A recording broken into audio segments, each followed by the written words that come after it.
Hi there! Thanks for reading my article in this month's Invision Magazine. We talked about what's best for the patient is best for the practice.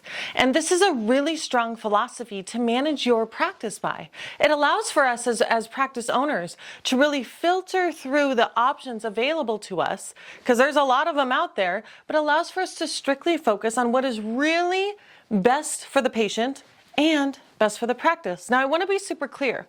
This is not the customer is always right.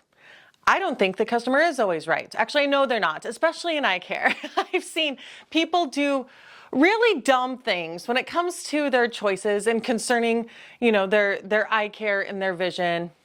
It's pretty bad.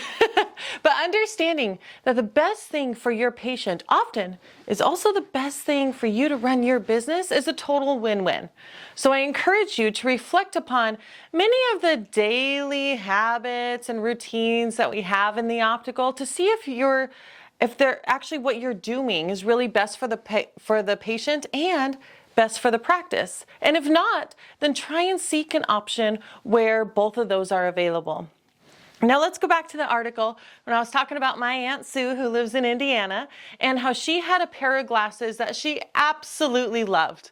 And these frames were perfect for her. The color was perfect, the fit was perfect, and everything was absolutely phenomenal about these frames. Understanding that our options for a lot of opticals seem to be us taking the risk of putting beautiful brand new lenses into an outdated, brittle, or weakening frame. It's not really a great idea, right?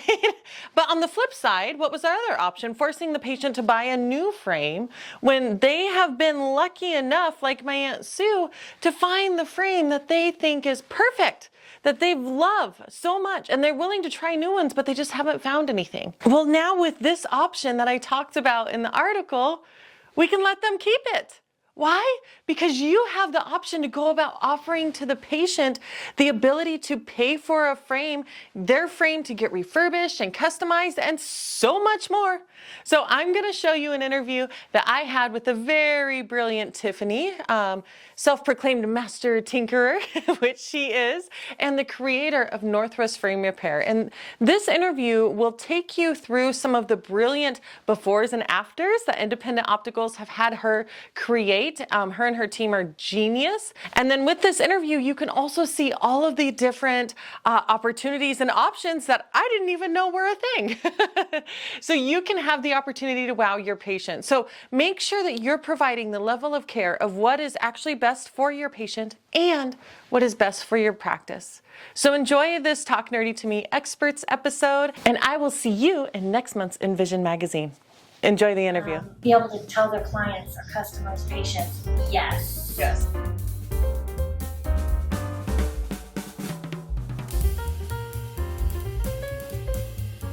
We are sitting down and talking with them today because I wanted all of my opticians and doctors out there to understand that there are resources out there for your patient that will keep them so dedicated to you. And we're going to dive into this right now. How long have you been doing this? I've been doing this for probably about a little over 15 years. Okay, a minute. Our business, Northwest Frame Repair, has been a business for 12 years, so for a little while, yeah. But we've really started to ramp up our business in the last few years. Yeah, you guys definitely know what you're doing. Yeah, not the first rodeo. She brought me in. Yeah. Yes. That's how Rick was brought into the industry. Sure. We say he was brought into optical through love. Sure, we'll say that. I love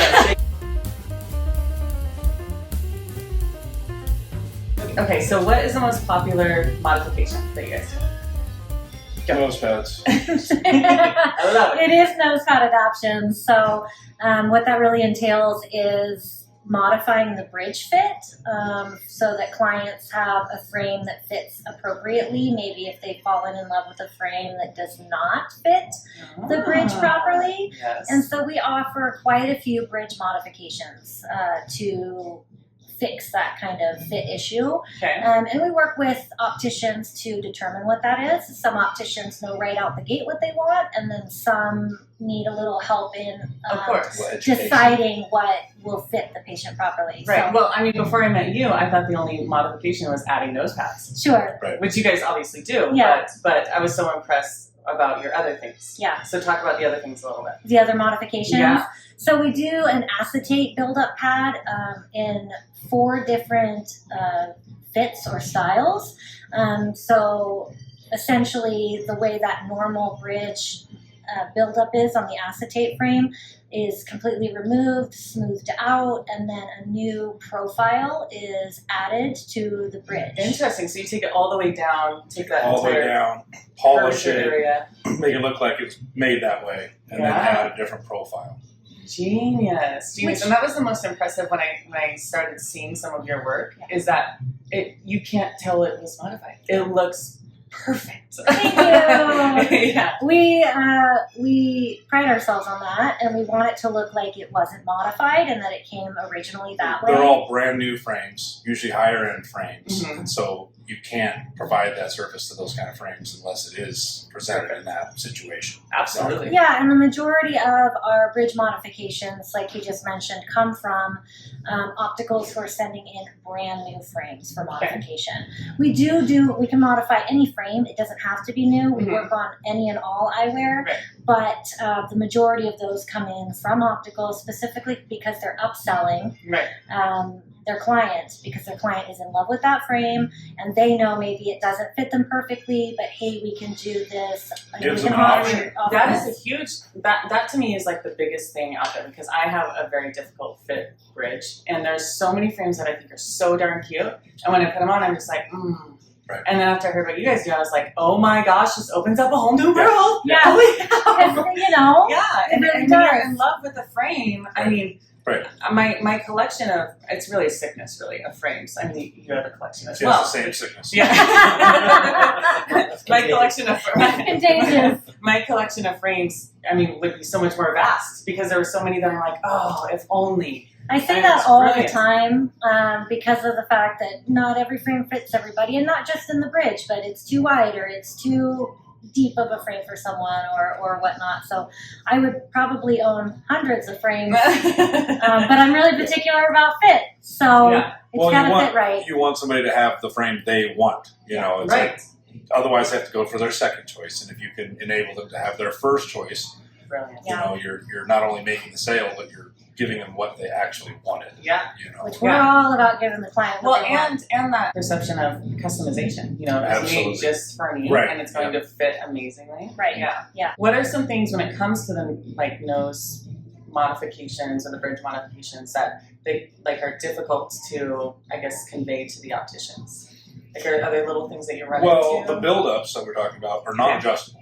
So they have to understand what they're trying to accomplish, whether it's lifting or pushing out, or if it's the bridge is too wide, too narrow, that sort of thing. Whereas arms are adjustable, so you've got a little more universal application there. So that is probably one of the biggest things. A lot of the shops at first kind of start off slow until they kind of start to see a few, kind of get a hang of it, and then they just run with it. And opticians will usually have preferences. So this shop, like, all they like is these ones. And that shop, they just love really these interesting. ones. That's so funny. You know, no rhyme or You reason. wouldn't think that. You'd think that all of them would like a certain type because it's better for some reason, but that really isn't the case. And that's so it's interesting that it's customization. by shop. Do you think it's because of the demographics of the patients there? Or I that's so often, interesting. well, yes, but I often feel like it is preferential choice of the optician working with the client. Okay. So it just depends on what that particular individual likes the most. Yeah. Because you tend to sell what you like. Yeah, Yeah. absolutely. Mhm. Yeah. And So- if it's working for patients, then Right, then that's why what wouldn't the- you? Yeah. Yeah. We also have a PDF on our website that has all of the modifications that we offer Okay. and explains kind of in what circumstances you might utilize those particular fits. So we find that helps a lot too, to be able to look at that as a resource. Material can make a difference, like on a wood frame or an acrylic frame or a horn frame. Yeah, There's only sometimes- certain ones that will work. Yeah. Right. Other ones are just not an option. Right. You know, if it's not acetate, you can't put an acetate buildup on it. Of Right. course, yeah. You know, Yeah, so they won't bond. there's some caveats there I as didn't far even as thought materials and stuff go. Yeah.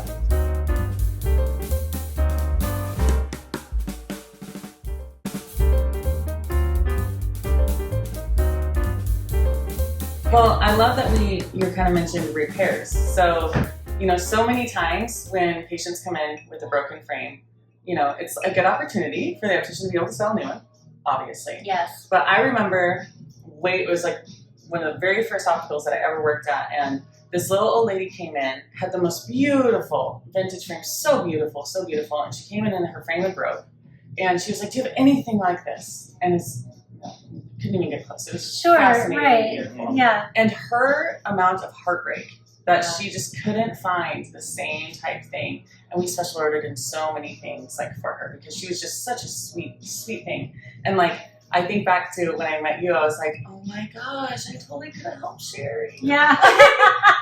And we would have been thrilled. Yeah. And a lot of times they still buy a frame. Yeah. You know, Yeah, Yeah, exactly. It is- because they're so happy and Mhm. and she would have paid $1 gazillion. Right. If she could have had that frame. Yeah. You know. So tell me a little bit about some of the repairs that you guys do that are not your typical, like, you know, welding a metal piece together. Like, 'cause you guys do so much more than that. Yeah, we do precision welding. Okay.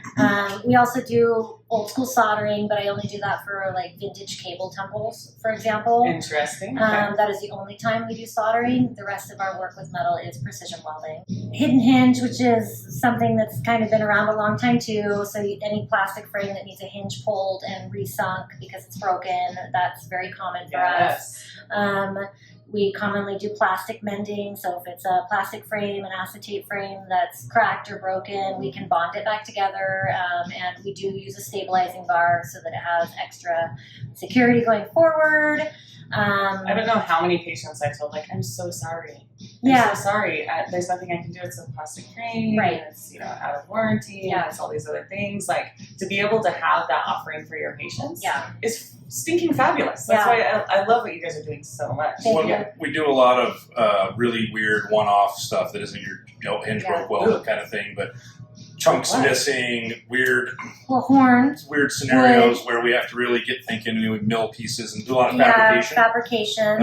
And every single time we do that, it's a different situation. So it's really kind of a challenge, you know. And we run Mhm. sometimes we run into stuff you can't do, but we've Very gotten few and far between. very clever and got a lot of little nifty machines and a lot of thought process goes into some of the more unique repairs that we do, you know. Yeah, because there is stuff that isn't like you look at it and you definitely be like, oh, that's not repairable. But we don't like going down that route because we believe that it's valid if it's valid to the client. So I am never going to tell a client, well, this is only a $5 gas station frame, just throw it in the garbage.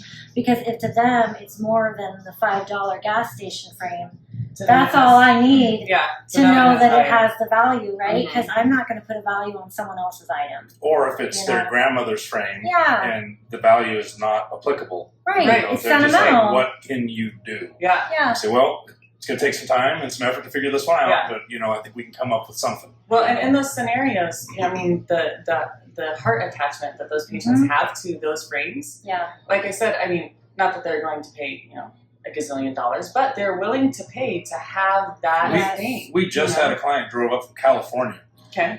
Even though we only do business with the mail, she found us Okay. and showed up. And Oh, an actual, like a patient. Like a not client. an office. Okay. Yeah, No, she had no. an office. And Yeah, actually real in person retail client. Yeah. Yeah. Okay. with her caviars. She and came with a caviar, just and of course she was excited that I knew immediately what her frame was, and and we helped her, and she even scheduled an appointment, at our other location as well. But she was extremely thrilled because she said that there was no one else that would help her, and it was a full encrusted caviar frame, so stones across the entire thing. We had to do 2 precision welds, stone replacement, a full cleaning, new hardware. Whoa. It's a whole new She's frame. And she moving- doesn't even think about the cost of that. she's moving to Guatemala in a month for her husband for the last chapter of their lives. Yeah. And No, I she love was, it. Yeah. So it was a good. How special for her. Yeah. And so interesting that she found you guys Yeah. like that. She hunted us down too. Right. She actually found us. One thing I already knew about all the awesome, amazing repairs that you guys are doing, really helping all of these offices help their patients, right?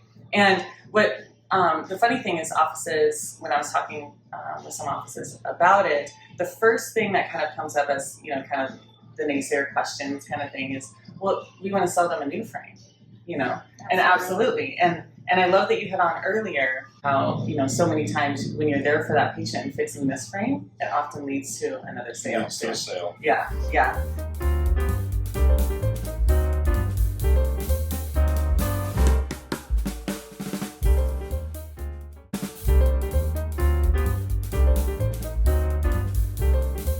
I got to see more of your work at Expo, I was absolutely fascinated with the brilliant frames. I remember there's this Laibach and York frame that, I mean, and I love their colors. I love all their things. And a Roger frame too, that I was like, I never saw it in that color. What is this? I want that. Like, I love the Roger frames anyway, and the Laibach frames anyway. Yeah. And I'm like, how did you do that? So you guys are customizing frames for patients that are metal and that are plastic frames. One of them looked like a Jolly Rancher. Tell me about that. So plastic frames, we don't do color change on. Okay. So we can do pretty much any other modification to acetate aside from color changing. Okay. So we can slim down temples, we can shorten, we can lengthen, we can modify the bridge, all of that.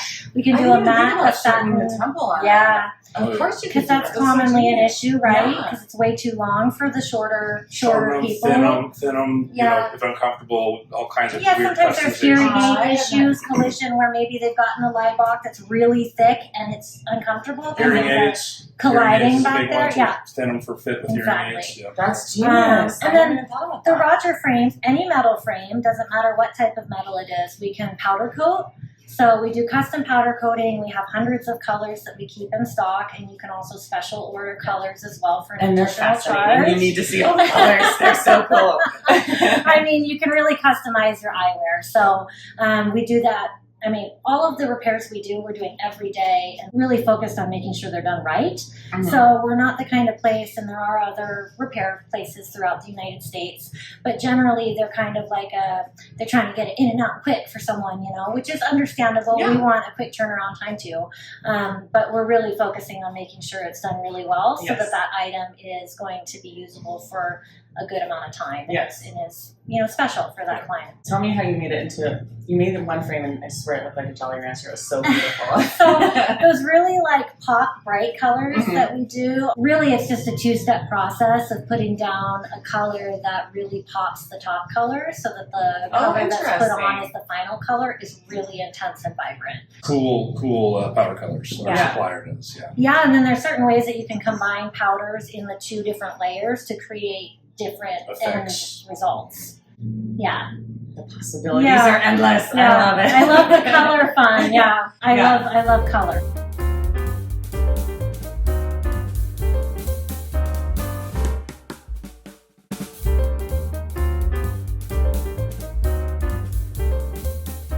You were able to take these beautiful vintage, like, I mean, I don't even know how old some of them were, but when you looked at them, they just like, they were glowing.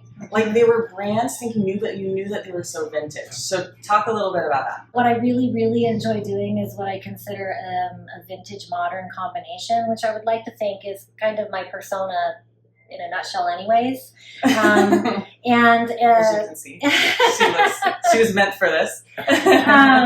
so one of the ones that kind of is that outspoken, like really noticeable one is a vintage Bosch and Lomb frame, and it's from the 40s time period. And we gold plated it, but we also then did a really special powder coating on what On the was brow, aluminum.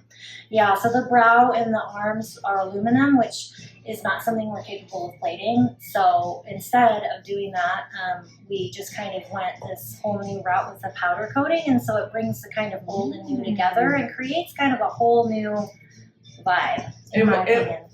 Every single piece that you had was just so stunning. Like Thank you. the way that you can just, bring an old frame back to life. Yeah. And one other thing that I wanted to point out about that is, sometimes you have patients' frames that come in that you're like afraid to adjust. Because they're just so like, Something could happen. Yeah. And you were telling me a little bit about how you can, help to, I guess, give that new life. Absolutely. And give those Zio frames a little bit more structure. Talk a little bit about that for me. Yeah, so we oftentimes get plastics in that are very common, and everyone in the optical industry has seen it time and time again, where it's oxidized, it has the white, coating on it, and oftentimes that's topical. It is topical only. And so people get misconstrued with, because I'm seeing that, the acetate is brittle. Right. And that is not, those two things don't go together. See, I always thought they did. I'm Yeah. learning something new too. Yeah, because they when don't. you start to see it, you're like, oh gosh. Yeah. I mean, if you can see the base material through the white and there's cracking and stuff, that's going to Yes. be your indication. Right. Or if there's sunken parts of the acetate that is Okay. literally Right. starting to sink in, That's those right. are indications of not It's a gonna be good brittle. deal. Yeah, as Okay. far as the base material is concerned. But otherwise, you know, we completely revamp acetate frames every day. Like Ryan had mentioned already, we do satins, we do matte, and we do high gloss. So you can take a frame that's a high gloss frame and make it a matte frame. Which I think is so cool. It's Yeah. great. Even when it has green, nasty, corroded hinges and all that, we have various equipment to clean all that off, get down to the base metal, make the hinges bright and shiny again. Mhm. Frame. We Pretty get much, yeah. reviews, especially from retail clients, that are just blown away. You know, I mean, people Yeah. cry when they get their frames, Yeah. and you know, it's really nice to get that Yeah. sort of feedback. It's a lot of you know. great gratification. Yeah.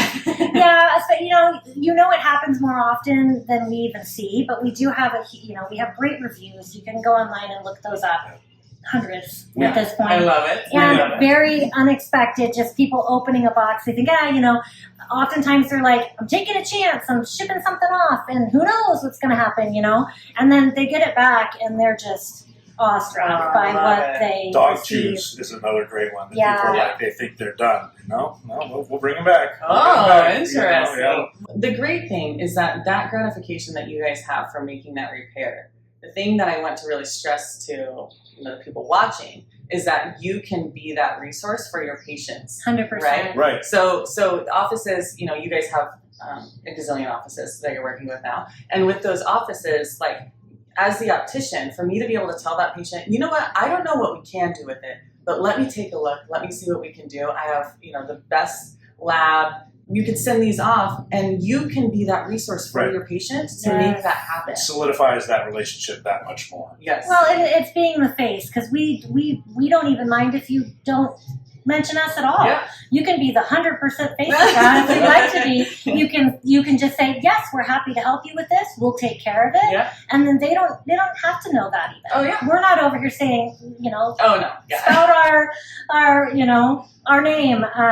We're all about helping the optical shop and the ophthalmology office or whatever the situation might be to really be able to tell their clients or customers, patients, yes. Yes. I love that. Because the moment you kind of steer them in a different direction, they're still going to be looking for someone that can help them with that.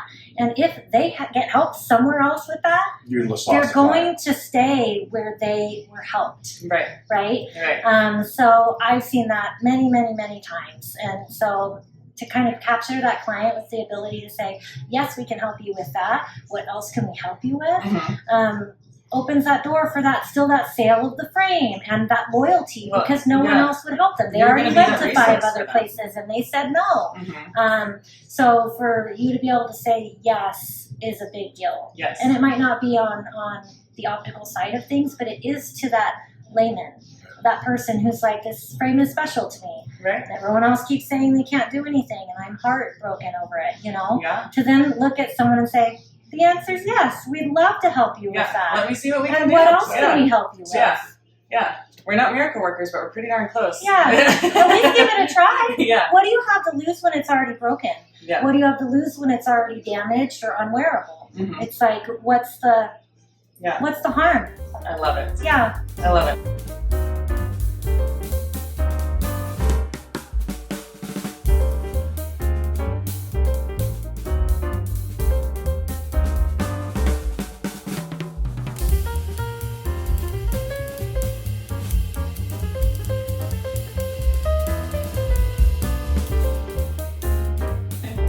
So